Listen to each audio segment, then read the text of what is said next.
ارے امریکہ اور یورپ میں اللہ اکبر جن ملکوں میں دہریت تھی، جہاں سے خدا کا نام مٹانے کی اسکیمیں بنا کر سارے عالم میں اللہ کے نام کو مٹانے کی کوشش کی جا رہی تھی، آج اللہ جل شانہ نے ان ملکوں میں دعوت کا کام شروع کیا۔ ہماری جماعت گئی تھی پیرس فرانس میں، یہ دنیا کا سب سے خوبصورت ملک اور پیرس سب سے خوبصورت شہر ہے، یہاں تمام برائیوں کے اڈے ہیں۔ ایک مسجد تھی، ظہر اثر کی 2 نماز ہوتی تھی، باقی بند ہو جاتی، وہ آفس کی طرح۔ وہیں کے شیخ حمامی تونس کے رہنے والے ہمارے ساتھ آئے تھے جماعت میں، انہوں نے سنایا کہ ہم کمانے کے لیے پیرس میں آئے تھے، جمعہ کو چھٹی نہیں ملتی تھی، اتوار کے دن ہم جمعے کی نماز پڑھتے تھے۔ یہ عالم ہیں، تونس میں دارالعلوم زیتونیہ ہے، ایک زیتونیہ، اس سے فارغ عالم ہے یہ حمامی، عالم ہوئے، کمانے کے لیے پیرس میں گئے، جمعے کی نماز اتوار کو پڑھتے تھے۔ وہ بھی کیسے؟ بیوی بچوں کے ساتھ جاتے، پکنک مناتے، کھاتے پیتے، آخری میں آتے 2 رکعت پڑھاتے تھے۔ لیکن جب دعوت کی محنت شروع ہوئی، اللہ جل شانہ نے حالات بدل دیے۔ اب ہم 3 سال پہلے گئے وہاں تو ماشاء اللہ 2000 پرانے آدمی جمع تھے، جنہوں نے 4 مہینے دیے، 4 مہینے لگائے ہوئے 2000 ساتھی تھے۔ چلہ دینے والے کو مجلس میں آنے کی اجازت نہیں، وہ خدمتوں میں تھے، اطراف ہاؤس میں، کھلانے میں، صفائی میں۔ ان 2000 نوجوانوں میں دیکھ کر کے رشک آتا تھا اور معلوم ہوتا تھا کہ کسی دارالعلوم کے فارغ شدہ بڑے بڑے مفتی و قاضی ہیں۔ ان کا جھبا، ان کا صافہ، ان کی سنتیں، اہتمام اور ان کا رونا، راتوں کو دل ملانا۔ جب ان سے پوچھا کہ یہ کس مدرسے سے، وہ کہاں کے شیخ ہیں، تو وہاں کے امیر صاحب نے کہا یہ شیخ ویخ کچھ نہیں ہے، یہ وہ نوجوان ہیں جن کی راتیں کلبوں میں گزرتی تھی، شراب خانوں میں گزرتی تھی۔ یہ اللہ کا فضل ہے، دعوت کی محنت سے ان کی راتیں سجدوں میں گزر رہی ہیں۔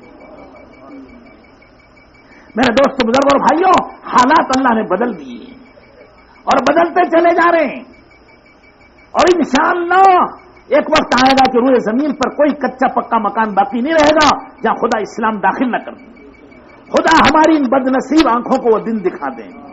اب تک تو امت کی بدحالی سنتے چلے آ رہے ہیں، خدا امت کی خوشحالی بھی سنا دیں، لیکن اللہ کے رسول کا فرمان ہے یہ ہو کر رہے گا، قیامت اس وقت تک نہیں آئے گی۔ خدا کرے ہمارے ہاتھوں یہ کام ہو جائے، ہم اس کے لیے تیار ہو جائیں، ہم اس کے لیے محنت کر لیں، دنیا کے چپے چپے میں اور کنارے کنارے میں پڑھ کے اللہ کا نام بلند کریں، اللہ کے نبی کی سنت و شریعت کو زندہ کریں، اللہ کے نبی کی بے چینی اور بے قراری کو لے کے پھرے، تو پھر انشاءاللہ آپ دیکھیں گے، آپ خبریں سنیں گے کہ قوموں کی قومیں، علاقے کے علاقے، ملک کے ملک اللہ کی اطاعت میں آ جائیں گے، اللہ کی غلامی تسلیم کریں گے اور دین و شریعت پر چل کر اپنی آخرت بنائیں گے۔ اس کے لیے سب سے گزارش ہے، سب نیت کرو انشاءاللہ جب تک جیئیں گے دعوت کا کام کریں گے اور سارے عالم میں پھریں گے انشاءاللہ۔ ہر ملک کے ماس تو ملک خدائے ماس، جو کچھ اللہ کے ملک ہیں جہاں بھی ہیں وہ سب ہمارا ہی ملک ہے اور ہماری محنت کا میدان ہے۔ میرے دوست بزرگ بھائیوں، اس کے لیے کہتے ہیں علماء 1 سال کے لیے ہمت کریں۔ سال تو یہ آہستہ کہہ رہے ہیں، ورنہ حضرت مولانا الیاس یوسف صاحب رحمۃ اللہ علیہ کہتے تھے 3 سال لگاؤ، 3 سال۔ 1 سال ہندوستان میں یہ دل سے جتنے بت بیٹھے ہندوستان کے سب نکل جائیں،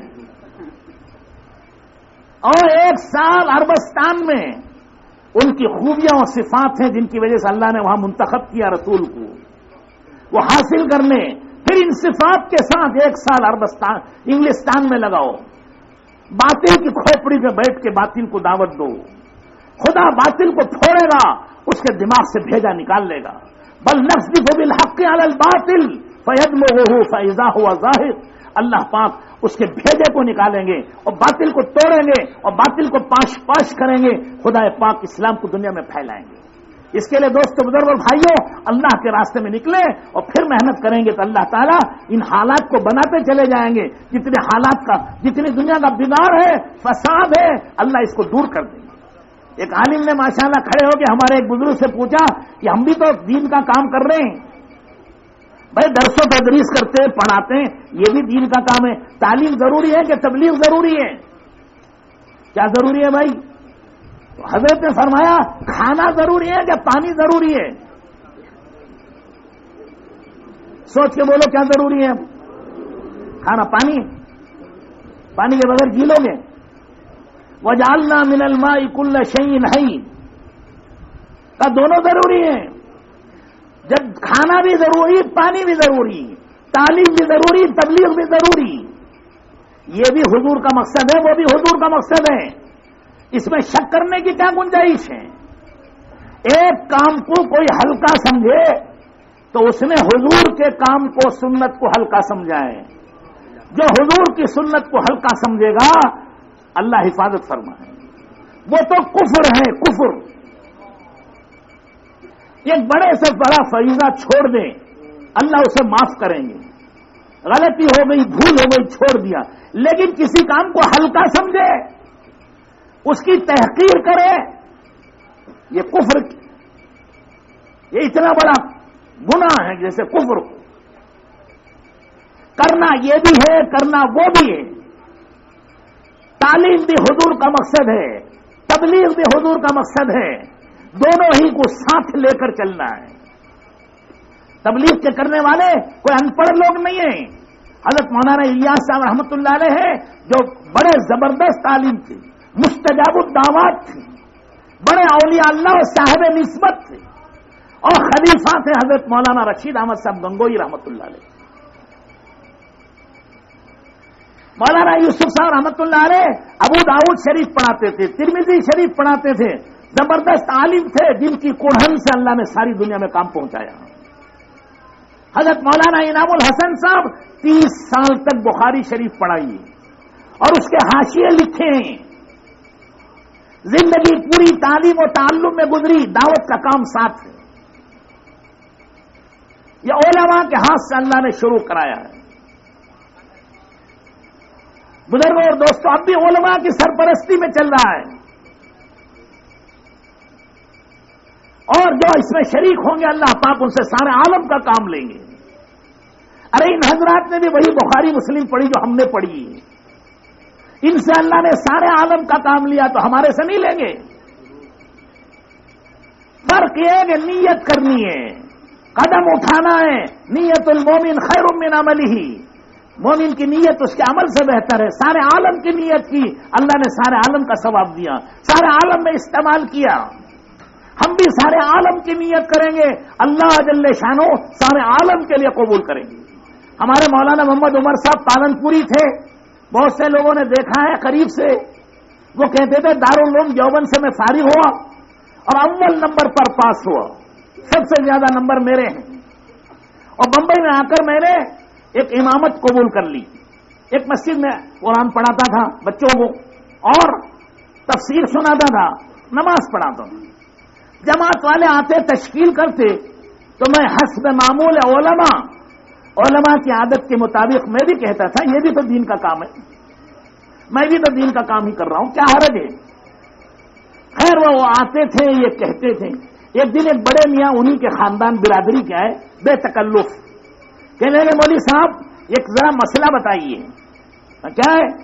کہا ایک ڈاکٹر ہے وہ علاج کر رہا ہے، کسی کے سر میں درد ہے، پیٹ میں درد ہے، ٹانگ میں درد ہے، بخار ہے، نزلہ ہے، کانسی ہے، زکام۔ اتنے میں ایک عورت آئی چیختی چلاتی روتی ہوئی، وہ کہنے لگی کہ میرا شوہر کو ہارٹ اٹیک ہو گیا اور خون کا قے ہو گیا ہے، وہ بے ہوش ہے، ذرا چل کے دیکھ لیجئے، وہ آ نہیں سکتا، میں لا نہیں سکتی۔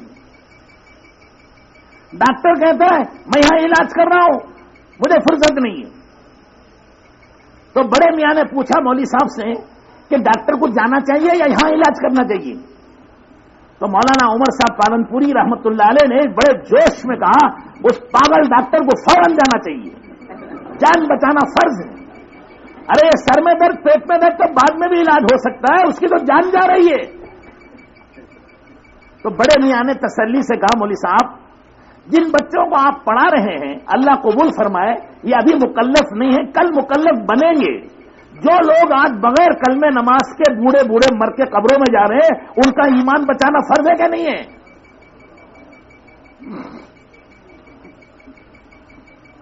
اب مولوی صاحب کہنے لگے یار بات تو ٹھیک ہے، اچھا ذرا چلو میرا چلہ لکھو۔ ہم نے خود بیان میں سنا، وہ خود کہتے تھے 40 سال ہو گئے اب تک میرا چلہ پورا نہیں ہوا، اور پھر کہنے لگے میں کوئی فخر کے طور پر نہیں، تحدیث بن نعمہ کے طور پر کہتا ہوں، اگر میں بمبئی میں رہتا بے شک 100-200 بچے مجھ سے قرآن پڑھ لیتے، 10-20-50 آدمی صحیح راستے پر آ جاتے، ایک محلے میں میرا کام ہو جاتا، لیکن تبلیغ میں لگنے کی برکت یہ ہوئی، کہا تحدیث بن نعمہ کے طور پر کہہ رہا ہوں، پورے 6 بر اعظموں کے ہر ملک میں میرا فیض پہنچا ہوا ہے۔ آج دنیا کا کوئی ملک اور خطہ ایسا باقی نہیں ہے جہاں میری بات اور میری مثالیں نہ بیان کی جاتی ہیں۔ دیکھا آپ نے، یہ ہمارے زمانے کے ہمارے موجودہ ساتھیوں میں سے ہوں گے، وہ رہتے مسجد میں بے شک کچھ بچے قرآن پڑھ لیتے ہیں، کچھ نمازی بن جاتے ہیں، کچھ ماحول ٹھیک ہوتا، بے شک ٹھیک ہوتا، لیکن اللہ کے راستے میں نکلے تو کیا ہوا؟ 7 بر اعظم میں اللہ نے بات پہنچا دی۔ بزرگوں اور دوستوں اور بھائیوں، روکنا کسی کو نہیں ہے، آپ درس سے تدریس کرو، آپ واضح و ارشاد کرو، تصنیف و تالیف کرو، جو آپ کے جی میں ہے، دین کی خدمت کرو، سب دین کی خدمت ہے، سب کا اجر و ثواب ہے، لیکن میرے دوستوں اس دعوت کے ساتھ کریں گے اللہ سارے عالم کا ثواب دے گی۔ اس کے لیے ہمت کرو، ارادے کرو، اللہ پاک پورے عالم کے لیے آپ کو قبول فرمائے، اللہ آپ کی اولاد و نسلوں میں دین کے سچے داعی پیدا فرمائے۔ اب ذرا ہمت کر کے بولو، ایک سال کے لیے کون تیار ہے؟